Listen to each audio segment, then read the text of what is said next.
What's happening, guys? I'm Dan. Welcome back to another episode of Poor Michigan Reviews. I am doing a Bell's beer today, guys. It is not Oberon. This is going to be Uberon. Yes, you heard me right. Uberon, guys. I had a lot of people asking me about this one a few weeks ago, maybe even a month ago. Didn't know it was coming out this soon. I thought it was going to be more of a delayed thing, but here it is, guys. We finally got it. Everybody asking for it, so you know what? It was an allocated item. It is going to be a little bit more expensive than the regular Oberon. You're going to catch this anywhere between, I would say, $12.99 on the very low end to $15.99 on the high end. That is going to be the retail facts about this beer, guys. It is clocking in at 11.3% ABV. No slouch to the game here. And on the back we have, when winter comes, snowbirds travel south, but this lucky batch of Oberon headed to the barrel. Uberon is a bourbon barrel-aged version of our iconic American wheat ale. It's strong, spicy, and ready to cap off the night in style. Well, you know what, guys? It is 5:04, and I'm going to be clocking in and doing this review with you guys. I don't need nighttime for this. I don't need a cap to the end of the night here, a nightcap, if you will. I'm going to have a day cap, okay? I'm tired. Long day at work, long week at work. Once again, it is the weekend. Time of recording, it is September 18th, and this was bottled on 8/26, so less than a month. I wasn't sure if I should have left this out of the fridge, guys. I didn't. It was in the fridge for the entire day, so it is very chilled. I don't know if that's going to be a bad idea. I just think this one's strange to me, guys, that Bell's came out with a barrel-aged Oberon. I like it. I like the uniqueness of it. I like the spur-of-the-moment idea, putting it in the barrel. I don't know how long they put it in the barrel, but hey, 11.3, that's quite some ABV there. So unlimited shelf life. Maybe I ruined it by chilling it, guys. I know that's not 100% proper, but I am going to be diving in on this chilled Uberon American wheat ale aged in bourbon barrels. Bam! That's the intro. We're done there. Not that much carbonation coming off the top. We have a black Bell's cap. That's pretty unusual. Actually, you don't see that very often, but I'm going to go to a pour, guys. Let's see what we got. Okay. Kind of this golden honey orange. Oh, yeah. Yep. Quite some bubbling, but it looks a little bit thicker than a normal beer, guys, or a normal Oberon, if you will. Kind of a... I wouldn't say bright whitehead, but medium bright. And there it is, guys. A lot of bubbles. I see a lot of bubbling going on, but not a ton streaming. But certainly some bubbling going on in the glass, if I can get that to focus. Doesn't want to focus. This camera's the enemy, I gotta be honest with you guys.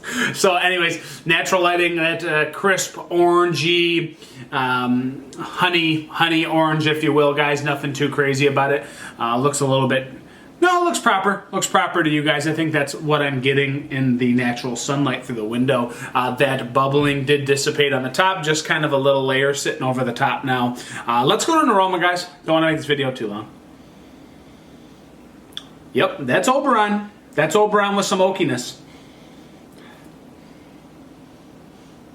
Almost smells like a liquor or a liqueur, guys. It smells, there's more to it. There's more depth than a normal Oberon. It's orangey. You get some of the spice in this.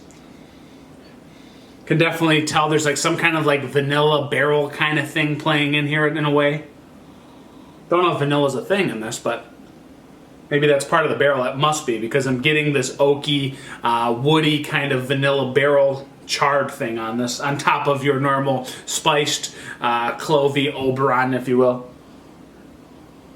But I would say, I mean, again, I shouldn't have done this cold. It's kind of a flawed review, guys. I don't know. It's going to affect some of the flavoring of that barrel, so I just got to be honest. That's the disclaimer. My bad, but I'm diving in, guys. It's the Uberon. It's here for a limited time. Let's see what it's about.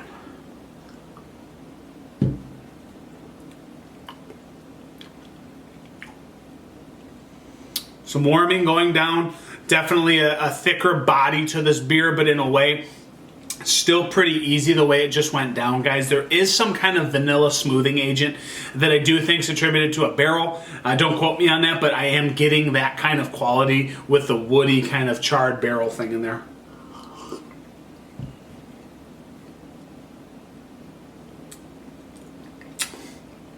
You wouldn't think these things would be cohesive.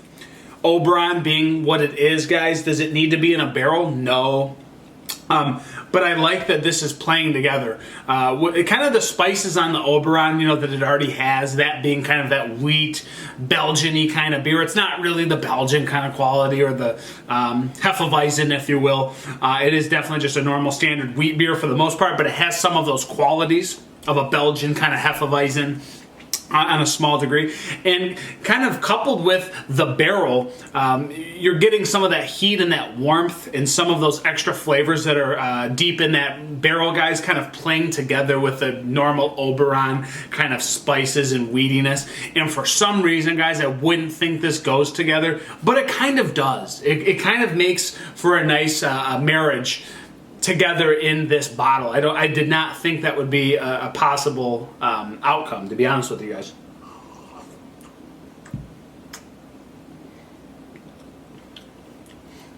I would say the barrel's smooth though. It's very, very easy. The ABV is misleading. This being cold, maybe that is definitely going to influence what I'm thinking about this beer. But this being as smooth as it is, you wouldn't think it's 11.3. There's a nice kind of woody, again, charred vanilla agent that's playing with the Oberon, guys. You're getting a little bit of those spices in the Oberon playing with the warmth and the heat of the barrel. It actually makes for a very good beer. I'm not going to lie to you guys. You're getting kind of like this honey biscuity sweetness, a little bit of malt forwardness. Again, that clementine orangey quality is kind of tuned up a little bit into that barrel. You're kind of getting some of those qualities, but the barrel is playing with it in a very nice way, smoothing it out a little bit for as big of a beer this is, guys. I would say it's well done. This is a very well done beer. I would say this is a nice beer to have at night or on a colder evening, if you will. So I think this is solid. I'm a fan of this. For some reason, I'm a fan of this, guys. Good. My hat's off to Bells. Hats off. Solid. As for rating, how do you rate barrel-aged Oberon? It's tough. Wish I could have this warm. I do think that was an error on my part. But where I sit right now with it chilled, guys, it's going down really, really easy. Got to give them credit for that. So where I sit on this barrel-aged Oberon, guys, aka Uberon, is going to be a 4.2 out of 5. I think it's very, very well made. If I have to check in, maybe I'll tell you guys what I think of it warm. We'll see how long it sits out. But yeah, guys, this has been the Uberon. I'm Dan. Thank you so much for joining me on this review. I will catch you guys on the next one. Cheers.